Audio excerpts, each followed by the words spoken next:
അപ്പോൾ ജാനകിയുടെയും അബിയുടെയും വീടിന്റെ എല്ലാ പ്രിയപ്പെട്ട പ്രേക്ഷകർക്കും മെട്രോ സ്റ്റാറിലേക്ക് സ്വാഗതം. അപ്പോൾ ജാനകിയുടെയും അബിയുടെയും വീട്ടിൽ നമ്മൾ പ്രതീക്ഷിക്കാത്ത സംഭവങ്ങൾ നടന്നുകൊണ്ടിരിക്കുകയാണ്. അജയുടെയും നമ്മുടെ അപർണയുടെയും വിവാഹം നടത്താൻ വേണ്ടിയിട്ടാണ് അബിയും ജാനകിയും കൂടി തയ്യാറെടുക്കുന്നത്. അങ്ങനെ ഒരു വിവാഹം, അവരുടെ രണ്ടുപേരുടെയും വിവാഹം നടന്നു കഴിഞ്ഞാൽ ഈ ഒരു പരസ്പരം ശത്രുതയുള്ള ഈ ഒരു രണ്ട് വീട്ടുകാരുടെയും ശത്രുതയെല്ലാം മാറും. സന്തോഷത്തോടെ അവർ മുന്നോട്ട് പോകും എന്ന് വിശ്വാസത്തോടെയാണ് അവർ ഈ ഒരു തീരുമാനത്തിലോട്ട് മുന്നോട്ട് പോകുന്നത്. അപ്പോൾ ഇനി എന്തൊക്കെയായിരിക്കും സംഭവിക്കുന്നത് എന്ന് നമുക്ക് നോക്കാം. അതിനു മുൻപ് ആദ്യമായിട്ടാണ് ഈ ചാനൽ കാണുന്നതെങ്കിൽ തീർച്ചയായിട്ടും സബ്സ്ക്രൈബ് ചെയ്യുക. അപ്പോൾ ഞങ്ങളിടുന്ന പുതിയ സീരിയൽ റിവ്യൂ വീഡിയോസ് എല്ലാം നിങ്ങൾക്ക് ലഭിക്കുന്നതായിരിക്കും. അപ്പോൾ ഈ ഒരു തീരുമാനം ഇനി മാറ്റാൻ പറ്റത്തില്ല. അല്ലെങ്കിൽ ഇതെന്തായാലും നമ്മൾ രണ്ടുപേരുടെയും ഈ ഒരു ശത്രുത മാറ്റാനായിട്ട് ഇങ്ങനൊരു അവസരം ഉണ്ടെന്നുണ്ടെങ്കിൽ അത് മുതലാക്കുന്നതല്ലേ നല്ലത് എന്നൊരു വിചാരത്തിലാണ് അവർ മുന്നോട്ട് പോകുന്നത്. ഈ ഒരു സമയം നിരഞ്ജന അജയെ ഒരുപാട് വട്ടം വിളിക്കുന്നുണ്ട്. പക്ഷെ അജയ് കോൾ എടുക്കാനായിട്ട് തയ്യാറാവുന്നില്ല. അപ്പോൾ നിരഞ്ജനയ്ക്ക് മനസ്സിലായി അജയ് സാധാരണ കോൾ ഇങ്ങനെ എടുക്കാതെ അല്ലെ സൈലന്റ് ആക്കിയൊന്നും ഇടാത്ത ആളാണ്. ഇപ്പോൾ കോടതിയിലാണെങ്കിൽ തന്നെ ഫോൺ സ്വിച്ച് ഓഫ് ചെയ്യാണ് പതിവ്. അപ്പോൾ എന്തോ നടന്നിട്ടുണ്ട്. അച്ഛനെങ്ങാനും ഇനി ഞങ്ങളുടെ ബന്ധം അറിഞ്ഞു കാണുമോ, അങ്ങനെ അറിഞ്ഞുകൊണ്ട് തന്നെ അജയെ വിലക്ക് എങ്ങാനും ചെയ്ത് കാണുമോ, അതുകൊണ്ടാണോ അജയ് ഇങ്ങനെ എന്നിൽ നിന്നും ഒഴിഞ്ഞു മാറുന്നത് എന്ന് നിരഞ്ജനയ്ക്ക് ചെറിയൊരു സംശയമുണ്ട്. പക്ഷേ അജയെ വിളിച്ചു കഴിഞ്ഞാൽ അജയ് കോൾ എടുക്കുന്നുമില്ല. എന്തോ സംഭവങ്ങൾ നടന്നിട്ടുണ്ട്, എന്തോ അവർക്കിടയിൽ നടന്നിട്ടുണ്ടെന്ന് ഉറപ്പാണ്. അതെങ്ങനെയെങ്കിലും കണ്ടുപിടിക്കണം എന്നൊരു തീരുമാനത്തോടു കൂടി തന്നെ നിരഞ്ജന ഒരുപാട് വട്ടം അജയെ വിളിക്കുന്നുണ്ട്. പക്ഷെ അജയ് കോൾ എടുക്കാനായിട്ട് തയ്യാറാവുന്നില്ല. അജയുടെ മനസ്സിൽ വിചാരം എന്ന് പറഞ്ഞാൽ നിരഞ്ജന ഇപ്പൊ എന്നെ വിളിക്കുമ്പോൾ ഞാൻ കോൾ എടുക്കാതെ അവളെ അവോയ്ഡ് ചെയ്ത് കഴിഞ്ഞാൽ സ്വാഭാവികമായിട്ടും അവൾക്ക് എന്നോട് ദേഷ്യം തോന്നും.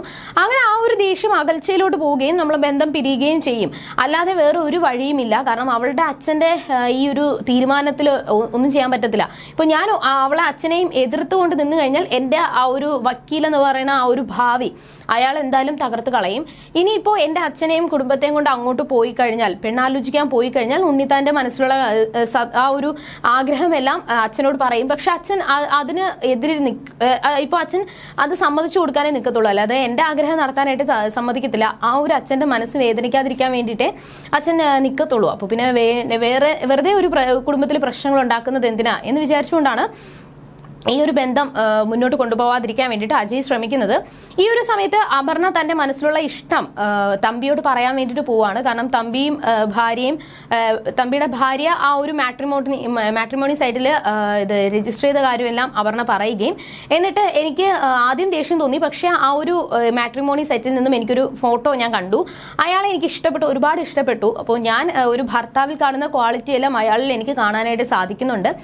ഞാൻ ഇതിനു മുന്നേ ഇയാളെ കണ്ടിട്ടുണ്ട്. അന്നും എനിക്ക് അയാളെ മനസ്സിലായതാണ്. അപ്പോൾ എനിക്ക് ഇയാളെ മാത്രം വിവാഹം കഴിച്ചാൽ മതി എന്ന് അപർണ വാശി പിടിക്കുകയും, എന്റെ മോളുടെ ഇഷ്ടം എന്താണോ അതിന് തന്നെ ഞാൻ എതിരെ നിൽക്കത്തില്ല, അതിന് തന്നെ മുന്നോട്ട് പോകാം എന്ന് പറഞ്ഞ് അപർണയോട് പറഞ്ഞ ഒരു ഫോട്ടോ കാണിക്കാൻ വേണ്ടി പറയുവാണ്. അപ്പോൾ ഫോട്ടോ കാണിച്ചു. അജയുടെ ഫോട്ടോ കാണിച്ചപ്പോൾ തമ്പിക്ക് ഭയങ്കര ദേഷ്യം വന്നു. നീ എന്താ അറിഞ്ഞു വെച്ചിട്ടാണ് ഈ കാണിക്കുന്നത് എന്ന് പറഞ്ഞിട്ട്, നമ്മളെ ബദ്ധശത്രുവായിട്ടുള്ള സൂര്യനാരായണന്റെ രണ്ടാമത്തെ മകനാണ് ഇവൻ, അതുകൊണ്ട് തന്നെ ഇവനെ കല്യാണം കഴിക്കാനായിട്ട് സാധിക്കത്തില്ല എന്നും എന്റെ ശത്രുവിന്റെ മകനെ കല്യാണം കഴിച്ച് ആ കുടുംബത്തിലോട്ട് പോകാനായിട്ട് ഞാൻ സമ്മതിക്കത്തില്ല എന്ന് തമ്പി പറയുവാണ്. എന്നിട്ട് തമ്പി ദേഷ്യത്തോട് പോകുന്നുണ്ട്. അപ്പം തമ്പിയുടെ ഭാര്യ പറയുന്നുണ്ട്, നീ ഇപ്പോൾ നിന്നെ അത്രത്തോളം ഇഷ്ടമായത് കൊണ്ടാണ് അച്ഛൻ ഒന്നും പറയാത്തത്. പക്ഷേ അച്ഛന്റെ ഇഷ്ടങ്ങൾക്ക് നീ എതിരെ നിൽക്കത്തില്ല എന്ന് എനിക്കറിയാം. പക്ഷെ അപർണയുടെ മനസ്സിൽ മറ്റൊന്നായിരുന്നു. അച്ഛൻ എന്തൊക്കെ പറഞ്ഞാലും എനിക്ക് വിവാഹം കഴിക്കണമെന്നുണ്ടെങ്കിൽ, അല്ലെങ്കിൽ എനിക്ക് ഒരു ഭർത്താവ് വേണമെന്നുണ്ടെങ്കിൽ അത് അജയ് മാത്രം മതി, അല്ലാതെ വേറെ ഒരാളും വേണ്ട എന്ന് അപർണ കടുത്ത തീരുമാനം എടുക്കുകയാണ്. ഇനി എന്തായാലും എന്റെ മനസ്സ് മാറ്റാനായിട്ട് സാധിക്കത്തില്ല എന്ന് തന്നെ അപർണ പറഞ്ഞുകൊണ്ടിരിക്കുന്നുണ്ട്. പക്ഷെ ഈ ഒരു പ്രശ്നങ്ങളൊക്കെ ഇങ്ങനെ നടന്നുകൊണ്ടിരിക്കുമ്പോൾ ഇതൊന്നും അറിയാതെ തന്റെ കുടുംബത്തിലെ ആ ഒരു സന്തോഷം ആഘോഷിക്കുക ജാനകിയും അബിയും കൂടി ചേർന്നിട്ട്. കാരണം തന്റെ കുടുംബക്കാരെല്ലാവരും കൂടി ചേർന്നെടുത്ത ഫോട്ടോ വെച്ച് ഒരു ഗെയിം കളിക്കാൻ വേണ്ടിയിട്ട് ജാനകി അബിയും തീരുമാനിക്കുകയാണ്. അങ്ങനെ എല്ലാവരും, അമ്മയും അച്ഛനും സഹോദരങ്ങളും മുത്തശ്ശിയും എല്ലാവരും വന്നിട്ടുണ്ട്. അങ്ങനെ എല്ലാവരെയും ഇരുത്തിയതിനു ശേഷം തന്റെ കുടുംബത്തിലുള്ള എല്ലാവരുടെയും ഫോട്ടോന്ന് കുറച്ച് മാത്രം കട്ട് ചെയ്ത് ആ ഒരു തലയുടെ ഭാഗം മാത്രം കട്ട് ചെയ്ത് മാറ്റി വെച്ചിട്ടുണ്ട്.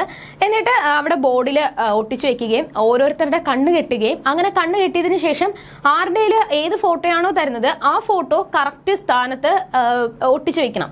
അതാണ് ഇവിടുത്തെ ടാസ്ക്. അങ്ങനെ ഓരോ ടാസ്ക് ചെയ്തു. ആദ്യം അമലായിരുന്നു. പക്ഷെ അമൽ അതിൽ പരാജയപ്പെട്ടു. അജയുടെ ഫോട്ടോ ആയിരുന്നു. രണ്ടാമത് വിജയിക്ക് ആ ഒരു കളിയിൽ കയറിയത് നമ്മൾ അമൃതയായിരുന്നു.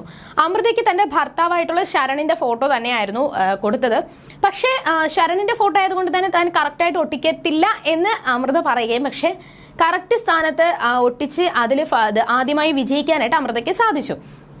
രണ്ടാമത് അബിയായിരുന്നു ഈ ഒരു മത്സരത്തിൽ പങ്കെടുക്കാനായിട്ട് വന്നത്. അബിയുടെ കയ്യിൽ കൊടുത്ത ഫോട്ടോ തന്റെ അച്ഛന്റെ ഫോട്ടോ ആയിരുന്നു. അപ്പോൾ അതും കറക്റ്റായിട്ട് അബി ഒട്ടിച്ചു. അത് കഴിഞ്ഞതിന് ശേഷം മത്സരത്തിൽ വന്നത് അജയാണ്.